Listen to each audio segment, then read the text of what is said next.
All right, WMC, this is the video to find the winner of my TJ Watt mini helmet pick one. This is number 3. So we'll check the time, December 19th at 11, and we'll let this roll over here, 11:49 a.m. I'm going to go over to the raffle and type live. We have December 19th at 11:49 a.m.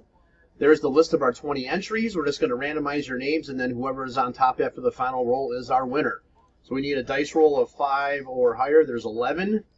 All right, 11 times. Here we go. 1, 2, 3, 4, 5, 6, 7, 8, 9, 10. Last and final. Here we go. Good luck. It is Bill. Spot 12 is your winner.